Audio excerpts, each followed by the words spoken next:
What are the most common things prisoners store inside their bodies? Now, a Yeah. lot of people are taking tobacco in Tobacco, because of the ban. because they banned it. I understand why they banned it. It's like the passive smoking thing, Yeah. you know. I was stuck in cells with smokers. The and I didn't problem is, smoke. right, an ex-customer, as the crow flies, lives 100 metres from me. I haven't seen him for a while. He's probably back inside. Last time he was out, the ban was just coming in. I was on the sick at the time. And we both said, you know, people are just going to make a lot of money. As it is now, I believe, Rizzler paper. Everyone knows what a Rizzler paper is. You roll. They go for about £1. A skinny burn, a Rizzler paper with a bit of tobacco in, a fiver. Lighter, matches, £20.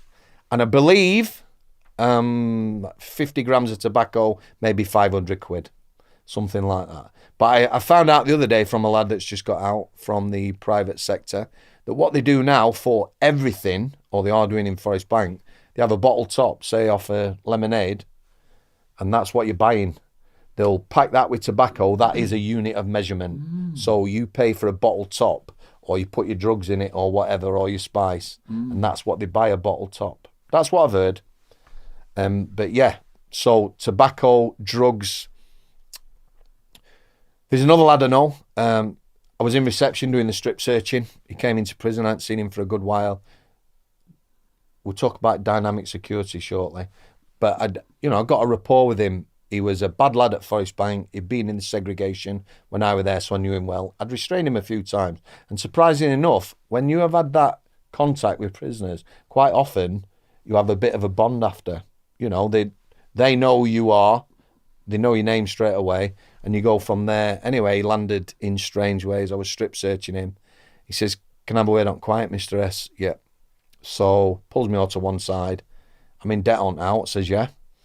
He says, I've got loads of drugs. I says, where? He says, in my stomach.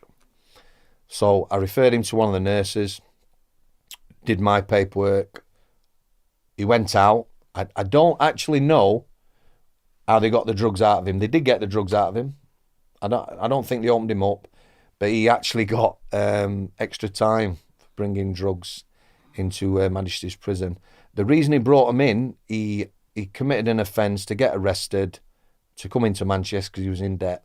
And somebody said, you either pay this debt by bringing drugs in, you know, so there you go.